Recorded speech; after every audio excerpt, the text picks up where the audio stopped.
what are some of the biggest mistakes you see first-time filmmakers make? You know, that I'd say some of the mistakes that I see first time filmmakers make, Alex, is and I touch on it in the book. I feel everybody's trying to make that movie for Sundance. They're they're Yeah. so convinced their idea is fresh and great, and they're going to be the next, Damien Chazelle, are going to be the next, whoever. And I like you and probably guests on sets all the time. I get invited, first time filmmakers, last time filmmakers, same difference. And it's the attitude, it's this air of arrogance Oh, and this BS persona. It's like, just shut up, treat people with respect, make your movie the best you can, and learn from it. And to me, it's they try too hard to be a part of something that's probably not going to date them, as you and I were talking about before we started this interview. And hey, if you get into Sundance and all that, that is the greatest thing an indie nobody can get on their resume, and I hope it happens for them. But go make a movie, enjoy the process, embrace and consume, learn, be a team player. Don't be above it all because you raised $6 or you're directing this stupid movie to go help a guy who's struggling setting up a craft service table. I watch more people's egos. You go work on a film like Gridiron Gang or some of the studio films I've done, even though there's union rules, it's unbelievable how helpful everybody is for one another. And you get on some of these indie shows where oh, fighting for position of what their value is or what their worth may be. God forbid they see a guy who cuts his arm off trying to figure out a hydraulic lift out of a moving truck before they just go over and help the guy. And that's, to me, is it's just put your pride aside, help each other out. You'd be so amazed how far you can go. I always find it interesting that filmmakers in general, they're taught, and the myth in the industry is that you're going to be the next Quentin Tarantino. You're going to be the next Robert Rodriguez. That is, but what they don't tell you is like, well, that's nice, and 1 out of a billion people is going to, maybe that'll happen to, because we're still talking about guys in the 90s who made it. There's not a lot of new up and coming stories. There are a handful, but Not to cut you off, I'm a firm believer Hollywood makes sure there's 1 or 3 every other year just to make sure keep that thing going. Yeah. keep that myth apps. And not to cut you off, but I do believe there is a method behind the madness of development out of nowhere success. I think there is. No, there's no question, but they don't teach you what happens if you don't become the next Quentin Tarantino, if you don't become that. And that is so toxic for a filmmaker. And when you're young, and I was definitely guilty of this, the ego is rough. I mean, there's a reason why I called my last film The Corner of Ego and Desire, because as a filmmaker, if you have even a remote amount of if you got an award at the local film festival, your ego is out of control. And I, early on in my career, got a lot of attention for some shorts. And I was already beat up a bit, but I was a little bit out of, a little egocentric in regards to the way I approach stuff. But I never once walked on a set with a big hat that said director on it, or a big T-shirt that said director on it, or walked around with an eyepiece that I didn't know how to use. Not like the James Cameron, let's set up a shot, or Martin Scorsese. Yeah, a real, like one of these really small ones that have no association to the lens that you're going to use. It just makes you feel like you're a director. The only thing that they were missing was a monocle and a blowhorn. I mean, it's insane, the stuff. And I've seen these stories and I've seen these directors on set. And nowadays, like when I see that happen, I'll just go, don't worry about him. He'll be fine. It'll be fun. It all works itself out. I found that the best experiences, the best synergy vibe on a set is when, you may be the guy who raised the money, the guy who wrote the script, producing it, directing it, going to do the whole thing. And you make everybody feel comfortable. Everybody feels safe. And that's our thing. As you read in the book, it's about respect. It's about treating people how you want to be treated. And I know that sounds so cliche, but it seems to me, unless you're a few of the real crazy tyrants out there, I won't name them, it seems like the smaller the filmmaker, the bigger the ego. And that's just something that's always rubbed. I just don't It's true. I think they're missing tremendous opportunity to collaborate with some great people that feel stifled. I'll give you an example. We were shooting Break Even last summer. CJ Wally, who you know, wrote this scene as I asked him to write it. I gave him a Google image of the harbor we're at. There's a part where the two people come off of paddle boards onto the dock, walk down the dock, throw a guy in the water, jump on a speedboat, and steal it. Okay, and I wanted it as a oneer on Steadicam, then would pick it up. And I'm looking at the logistics of the actual, now that I'm here and the boat's here and the fuel docks are there and this and that, I'm going, I can't get what I designed. And, you know, I got 40 people staring at me.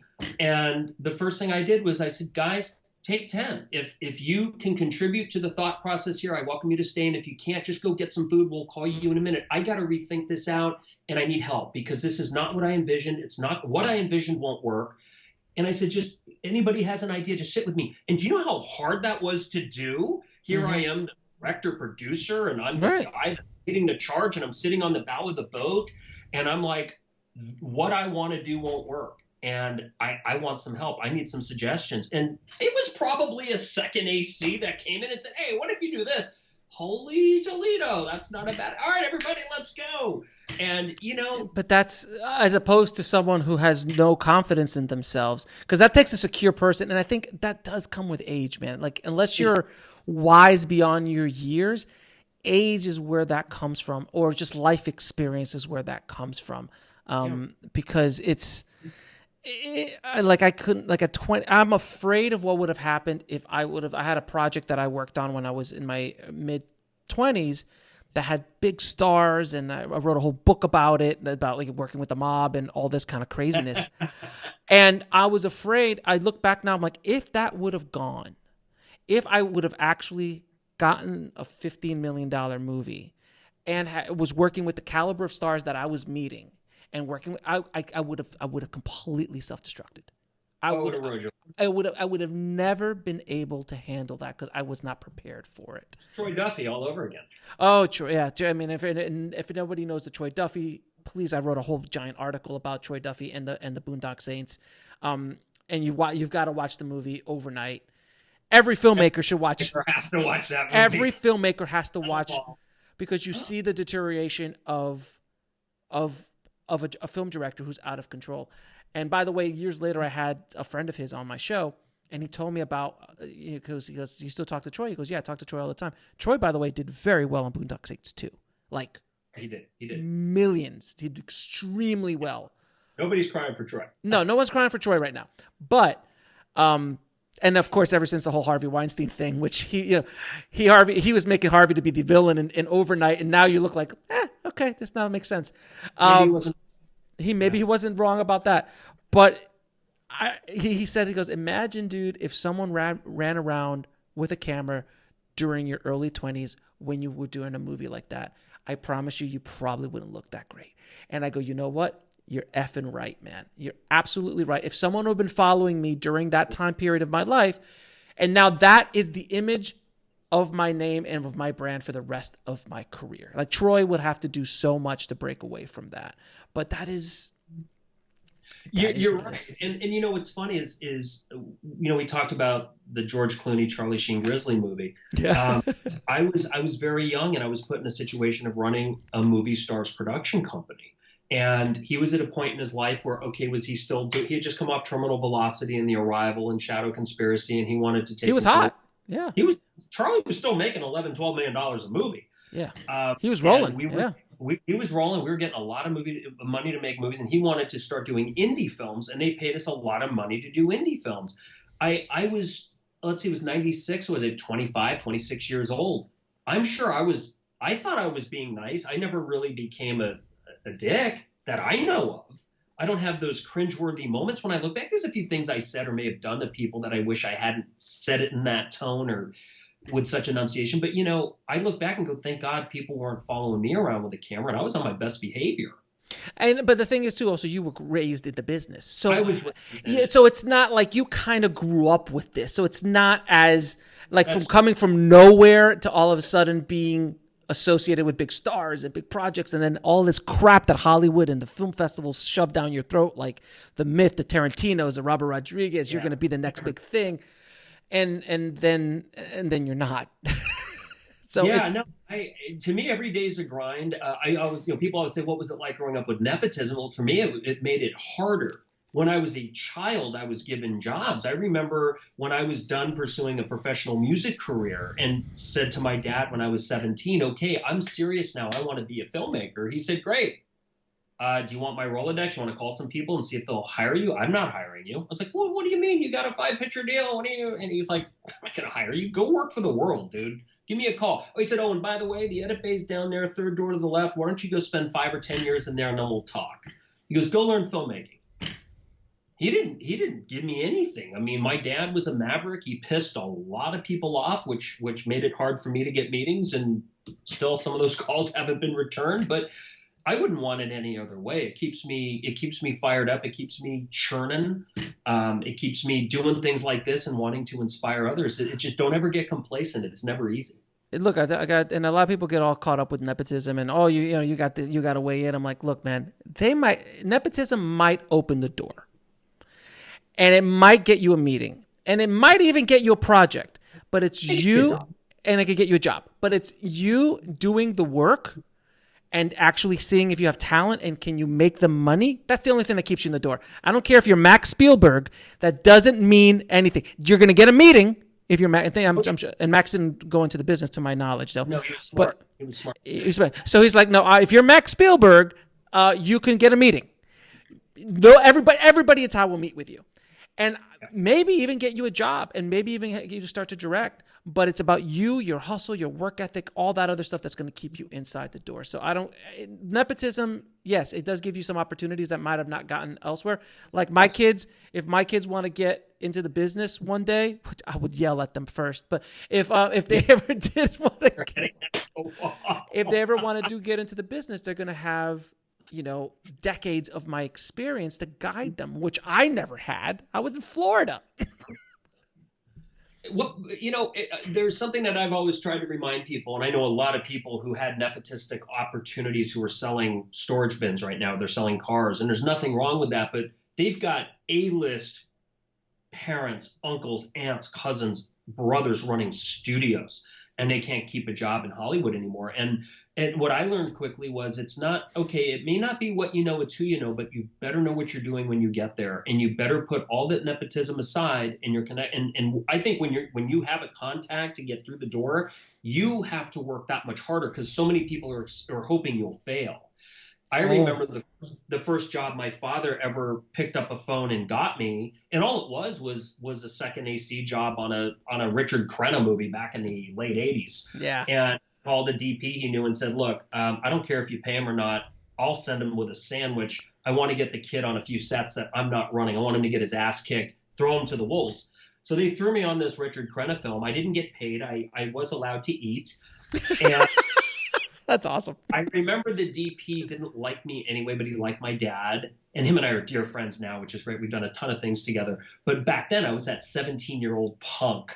And he threw me to the wolves, man. I got called every name in the book. People were playing tricks on me. They were putting signs on my back. They just wanted me to fail. And I wasn't even getting a paycheck. I was just another guy to just move cable and hang a barn door. And, they didn't care. Oh, no. I'll tell you what. I was consulting a friend of mine who works in the business. She works over at Universal, but like in the legal department or accounting or something like that. And her daughter was just getting out of a film school, a local film school that would remain nameless. And then she was like, can you talk to her a little bit about what the business is like? I'm like, do you want me to? She's like, yes, I want you to tell her the truth. I'm like, okay. So I had a coffee with her and I said, listen, I want you to, you see that your mom and this, and your mom can make a few phone calls and get you on into the DP section or in the art department or somewhere you can get on the back lot. She could do all that for you. And she's like, yeah, I know. And I'm like, if I were you, just understand that if you do go in that path, by the way, if it was me, I would take that opportunity because anything you can get it. But understand that the second you walk on the set, if anyone finds out how you got the job, you've got a target on your back. That's right. And she's like, what do you, and she like, you could literally see that she never thought of that.